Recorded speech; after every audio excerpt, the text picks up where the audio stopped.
soit au niveau des associations des femmes, soit de l'environnement, soit les enfants, soit les malades, soit les assistances médicales et alimentaires. Donc on peut dire que les associations de société civile, elles couvrent tous les domaines. Et la société civile, elle était très active avant l'arrivée de l'autorité palestinienne. Elle a un rôle très important dans la promotion de la culture de paix dans la bande de Gaza. Et il travaille dans des conditions difficiles dans tous les domaines, surtout pour les femmes et pour les jeunes et pour les enfants.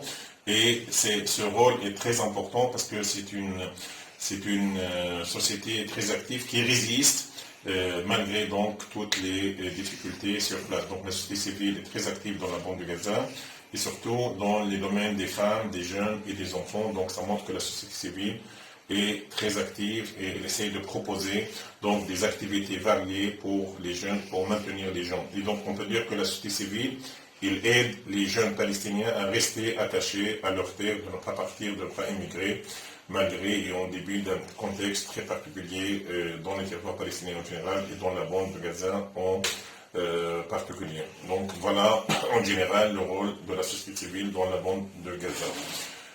Voilà. Maintenant, pour l'éducation à la paix. Ziad Midou, je suis professeur de français, chercheur, poète et écrivain d'expression française.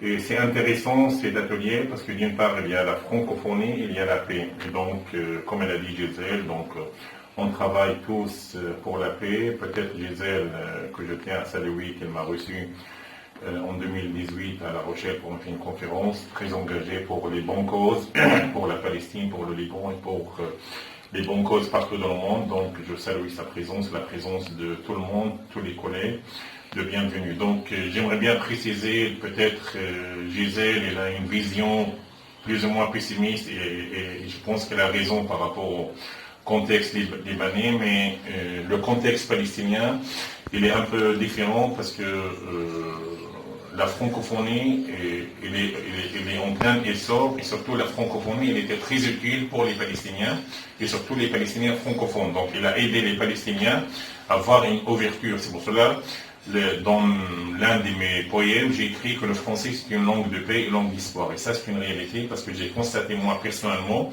à travers les témoignages, à travers les rencontres avec les francophones, et surtout pour les étudiants dans le département de français, et soit avec les jeunes, soit avec les diplômés, on voit qu'ils ont pas soif pour apprendre le français, surtout pour développer des relations et des partenariats avec le monde francophone. Et c'est ça le plus important pour nous, c'est les partenariats. C'est pour cela, nous, malgré le contexte particulier dans la bande de Gaza et en Palestine, comme aujourd'hui, par exemple, on a une coupure d'électricité, et on a des mauvaises connexions Internet, et on est sur occupation, on vit sur le blocus israélien, mais on essaie un peu de sortir via l'ouverture, via la francophonie. Et la francophonie, pour nous, c'est un acteur principal et il aide beaucoup à développer des liens et l'ouverture vers le monde francophone. Donc c'est dans ce sens, nous, on garde toujours espoir, on regarde toujours le bon côté des choses. Et donc la francophonie, elle était très utile. Et donc d'ailleurs, le développement du département de français, c'était grâce à des partenariats, d'abord sur place avec le Consulat général de France à Jérusalem, avec l'Institut français de Gaza, et surtout avec des associations et des partenaires comme le Mouvement de la Paix. Le Mouvement de la Paix, on travaille avec eux depuis 10 ans, et ils ont soutenu beaucoup de projets pour les enfants et pour les étudiants de français, et beaucoup d'associations francophones, et personnellement, j'ai participé à des dizaines de rencontres francophones qui ont aidé et les jeunes encore, et pas seulement dans les domaines scientifiques et pédagogiques, mais dans le domaine de théâtre, de cinéma, de scénario. Et donc aujourd'hui, les jeunes francophones, ils ont développé donc une chaîne qui s'appelle Gaza la vie, soit sur Facebook, soit une chaîne YouTube. Et donc ça montre un peu que malgré le contexte un peu particulier politique, mais la francophonie, c'est un porteur d'espoir pour nous. Et ça, c'est une réalité. C'est pour cela, nous, on tient, c'est vrai. Et je suis tout à fait d'accord avec Gisèle qu'il y a un recul de la francophonie au niveau mondial, qu'avec la crise sanitaire, il y a moins d'intérêt pour les partenariats sur place et tout se passe via Zoom, via Internet. Mais à mon avis, personnellement, la francophonie m'a donné personnellement une ouverture et je suis en train de développer les partenariats avec les jeunes et le monde francophone.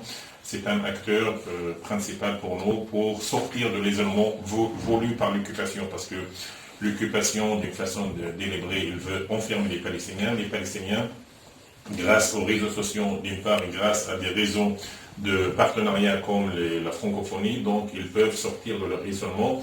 Je parle à mon échelle personnelle parce que je suis francophone, mais ça marche bien pour les anglophones, les hispanophones, mais pour la francophonie, moi ça fait 15 ans que je suis prof de français et qu'on a beaucoup de relations, soit au niveau pédagogique, au niveau des partenariats avec les universités et les associations. Je pense que la francophonie porte très bien en Palestine et on va continuer à développer ce partenariat avec le monde francophone. Et voilà, je vais m'arrêter ainsi. Après, s'il y aura parce que j'ai préparé une intervention de 10 minutes sur l'enseignement de français et la francophonie, je peux le faire, mais ça dépend des organisateurs, comment ça se passe pour l'atelier, comment on va faire pour animer cet atelier. Merci beaucoup.